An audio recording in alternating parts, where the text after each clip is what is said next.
আসসালামু আলাইকুম। ইউক্রেনের সব ধরনের সহায়তা বন্ধ যুক্তরাষ্ট্রের। শনিবার 4 ইসরায়েলি নারী সেনাকে মুক্তি হামাসের।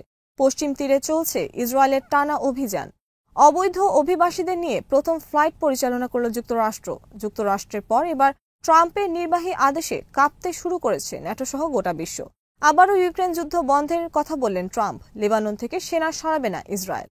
বিডিভিউজ ইনফোটেনমেন্টে স্বাগত জানাচ্ছি আমি তানজিলা হক। আজ জানাবো প্রতিরক্ষা সংক্রান্ত গুরুত্বপূর্ণ কিছু খবর।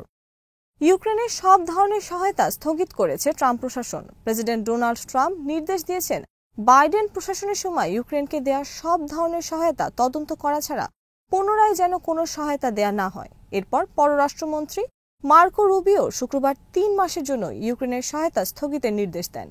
যুক্তরাষ্ট্রের পক্ষ থেকে প্রকাশ্যে এখনও ঘোষণা দেওয়া হয়নি এ বিষয়ে। এ খবর প্রকাশ করেছে পলিটিকোর খবরে বলা হয়েছে ট্রাম্পের এই সিদ্ধান্তে তোলপাড় চলছে পররাষ্ট্র মন্ত্রণালয়ে। বিভিন্ন মহল দৌড়ঝাঁপ শুরু করেছে অন্তত ইউক্রেনে সামরিক সহায়তা বজায় রাখার জন্য। এদিকে ব্লুমবার্গের আরেক খবরে বলা হয়েছে যুদ্ধ বন্ধের পর ইউক্রেন পুনর্গঠনে অংশগ্রহণ করবে না যুক্তরাষ্ট্র। ট্রাম্প প্রশাসনের পরিকল্পনা বেসরকারি খাতের দায়িত্ব নিতে পারে। যুক্তরাষ্ট্র সরকারিভাবে এটা করবে না। বাইডেন প্রশাসনের অপকর্মের দায়ভার নিতে নারাজ ট্রাম্প প্রশাসন। 2022 সালের ফেব্রুয়ারি মাসে রাশিয়া ইউক্রেন যুদ্ধ শুরুর পর থেকে যুক্তরাষ্ট্রের যুদ্ধবাজ বাইডেন প্রশাসন এখন পর্যন্ত ইউক্রেনকে $100 বিলিয়ন বেশি সহায়তা দিয়েছে সামরিক ও অর্থনৈতিক খাতে। জেলেনস্কি প্রশাসন বলেছে যুদ্ধের পর ইউক্রেন পুনর্গঠনে $500 বিলিয়ন দরকার। কেবল ইউক্রেন নয়, ট্রাম্প প্রশাসন বাতিল করেছে সারা বিশ্বে যুক্তরাষ্ট্রের পরিচালিত সমস্ত সহায়তা কর্মসূচিতে অর্থ বরাদ্দ। তবে কেবল খাদ্য সহায়তার ক্ষেত্রে চালু থাকবে অর্থ বরাদ্দ। একই সাথে যুক্তরাষ্ট্র সমস্ত আন্তর্জাতিক সহায়তা কর্মসূচিতে অর্থ বরাদ্দ বাতিল করলেও ইসরায়েল এবং মিশরকে বাইরে রাখা হয়েছে এই নিষেধাজ্ঞা থেকে। যুক্তরাষ্ট্র পররাষ্ট্র দপ্তর শুক্রবার এ ঘোষণা দেয়। অক্সফাম সহ বিভিন্ন ত্রাণ কার্যক্রম সংস্থা গভীর উদ্বেগ প্রকাশ করেছে ট্রাম্প প্রশাসনের এই সিদ্ধান্তে। যুক্তরাষ্ট্র প্রতি বছর বিভিন্ন দেশে খাদ্য এবং সামরিক সহ উন্নয়নমূলক বিভিন্ন ফান্ডে বিপুল পরিমাণ অর্থ বরাদ্দ দিয়ে থাকে।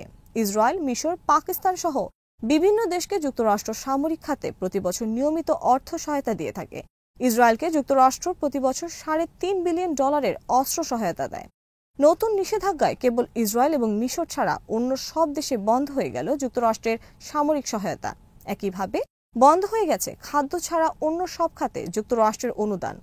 ক্ষমতা গ্রহণের পর প্রথম 3 দিন পর্যন্ত প্রেসিডেন্ট ডোনাল্ড ট্রাম্প যেসব নির্বাহী আদেশ দিয়েছেন তাতে ঝড় বইছে যুক্তরাষ্ট্রে। এবার চতুর্থ দিন থেকে ডোনাল্ড ট্রাম্প ঝড় তুলতে শুরু করেছেন ন্যাটো সহ আন্তর্জাতিক অঙ্গনে। বৃহস্পতিবার তিনি ভিডিও কনফারেন্সের মাধ্যমে বক্তব্য দিয়েছেন সুইজারল্যান্ডের দাভোসে অনুষ্ঠিত ওয়ার্ল্ড ইকোনমিক ফোরামে। ট্রাম্প তার বক্তব্যে হুমকি দিয়েছেন যুক্তরাষ্ট্রে ইউরোপের পণ্য প্রবেশের ক্ষেত্রে শুল্ক বৃদ্ধি।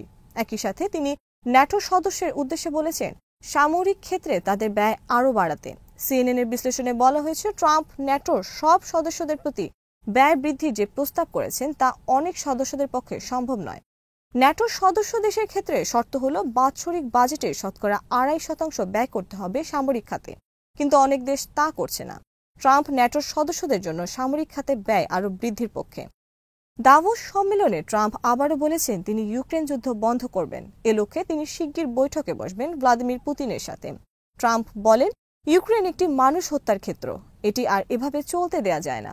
ডোনাল্ড ট্রাম্প বৃহস্পতিবার হোয়াইট হাউসে সাংবাদিকদের বলেন আমার কাছে খবর আছে রাশিয়ার নেতা পুতিন আমার সাথে দেখা করার জন্য আগ্রহী। আমরা অবিলম্ব দেখা করব, কারণ যুদ্ধক্ষেত্রে সৈন্য মরছে অকারণে। আমি এটি বন্ধ করব। 4 ইসরায়েলি নারী সেনাকে মুক্তি দিয়েছে হামাস। বিনিময়ে ইসরায়েল মুক্তি দিয়েছে 200 ফিলিস্তিনি বন্দী। যুদ্ধবিরতি চুক্তির শর্ত অনুসারে শনিবার দ্বিতীয় দফায় হল এই বন্দী বিনিময়। চুক্তি অনুযায়ী একজন ইসরায়েলি জিম্মি মুক্তির বিনিময়ে ইসরায়েল 30 জন ফিলিস্তিনি এবং একজন ইসরায়েলি সেনা মুক্তির বিনিময়ে ইসরায়েল 50 জন ফিলিস্তিনিকে মুক্তি দেবে।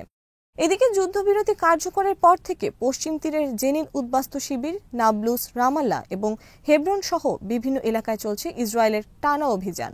পশ্চিম তীরের জেনিনে শুক্রবার 2 দফা বিমান হামলা চালিয়েছে ইসরায়েল আর্মি। অপরদিকে যুদ্ধবিরতি কার্যকরের পর থেকে ইসরায়েল আর্মি জেনিন এলাকায় বুলডোজার দিয়ে ধ্বংস করে চলছে সব গুরুত্বপূর্ণ রাস্তা। বিভিন্ন বাড়ি থেকে জোর করে উচ্ছেদ করছে ফিলিস্তিনিদের। পশ্চিম তীরের অন্য কয়েকটি এলাকায় শুক্রবার সংঘর্ষের ঘটনা ঘটেছে ইসরায়েল আর্মি ও আল কুদস সহ বিভিন্ন প্রতিরোধ যোদ্ধাদের সাথে। হেব্রনের প্রতিরোধ যোদ্ধারা বোমা হামলা চালিয়েছে একদল ইসরায়েল আর্মির ওপর। এদিকে গাজার রাফাহ এলাকায় শুক্রবার বিভিন্ন ভবনের নিচ থেকে উদ্ধার করা হয়েছে 17 ফিলিস্তিনির কঙ্কাল। যুদ্ধবিরতি কার্যকরের পর গাজায় তীব্র শীতে জমে মারা গেছে কমপক্ষে 7 শিশু। সিএনএনের খবরে বলা হয়েছে, যুদ্ধবিরতি কার্যকরের পরদিন সোমবার রাফায় ইসরায়েল আর্মি ঠান্ডা মাথায় গুলি করে হত্যা করেছে 3 জন বেসামরিক ফিলিস্তিনিকে। যুক্তরাষ্ট্র শুরু করেছে সে দেশ থেকে অবৈধ অভিবাসীদের নিজ নিজ দেশে ফেরত পাঠানোর কার্যক্রম। যুক্তরাষ্ট্র শুক্রবার পরিচালনা করল অভিবাসীদের নিয়ে প্রথম ফ্লাইট। একটি সামরিক বিমান টেক্সাস থেকে 80 জন অবৈধ অভিবাসী নিয়ে শুক্রবার উড়াল দেয় গুয়েতেমালার উদ্দেশ্যে। হোয়াইট হাউস মুখপাত্র ক্যারোলাইন লিভিট জানিয়েছেন এ তথ্য।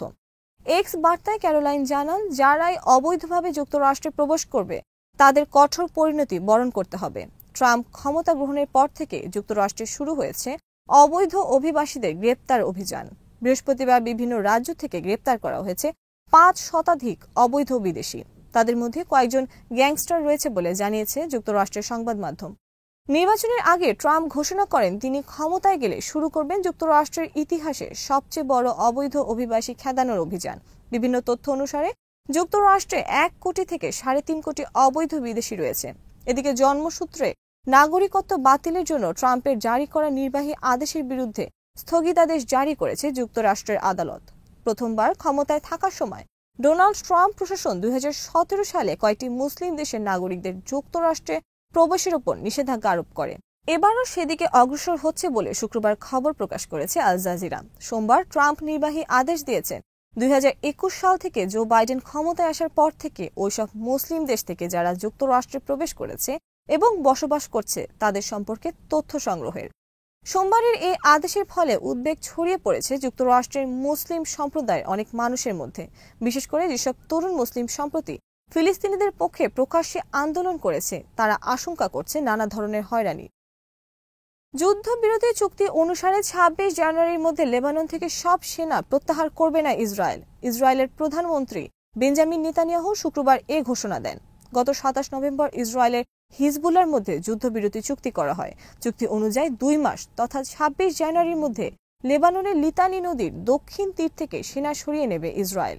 একইভাবে লিতানি নদীর উত্তর তীর থেকে সেনা সরিয়ে নেবে হিজবুল্লাহ। কিন্তু শুক্রবার ইসরায়েল জানিয়ে দিল তারা লিতানি নদীর দক্ষিণ ভাগ থেকে সেনা সরিয়ে নেবে না 26 জানুয়ারি। এর কারণ হিসেবে ইসরায়েল বলেছে, হিজবুল্লাহ এখনও তাদের জন্য হুমকি। লেবাননের লিতানি নদীর দূরত্ব ইসরায়েল সীমান্ত থেকে 18 মাইল দূরে।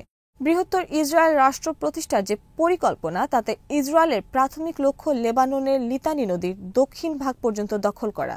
এদিকে লেবাননে ইসরায়েল আর্মির যুদ্ধাপরাধ বিষয়ে একটি অনুসন্ধানী প্রতিবেদন প্রকাশ করেছে বিবিসি। এতে বলা হয়, 29 সেপ্টেম্বর ইসরায়েলের মিসাইল হামলায় সম্পূর্ণ মাটির সাথে মিশে যায় লেবাননের একটি 6 তলার অ্যাপার্টমেন্ট ভবন। এতে নিহত হয় মোট 73 জন, আহত হয় আরও অনেকে। ভবনটিতে টার্গেট হামলা চালিয়েছিল ইসরায়েল আর্মি। ইসরায়েল আর্মির দাবি ভবনটি ছিল হিজবুল্লাহর কমান্ড সেন্টার। হামলায় নিহতরা হিজবুল্লাহ সেনা এবং এদের মধ্যে ছিল একজন কমান্ডার। কিন্তু বিবিসির সন্ধানে বেরিয়ে এসেছে নিহত 73 জনের 62 জনই বেসামরিক নাগরিক। এদের মধ্যে 23 জন শিশু, 6 জনের সাথে হিজবুল্লাহর সংশ্লিষ্টতার তথ্য রয়েছে, কিন্তু তারা কেউই হিজবুল্লাহর সিনিয়র নেতা বা কমান্ডার নন। আজ এখানেই শেষ করছি। সমরাস্ত্র, প্রতিরক্ষা ও কূটনীতির নানা তথ্য জানতে চোখ রাখুন বিডিভোস ইনফোটেনমেন্টে। চ্যানেলটি ভালো লাগলে সাবস্ক্রাইব করুন। সংযুক্ত থাকুন আমাদের ফেসবুক পেজে। আল্লাহ হাফেজ।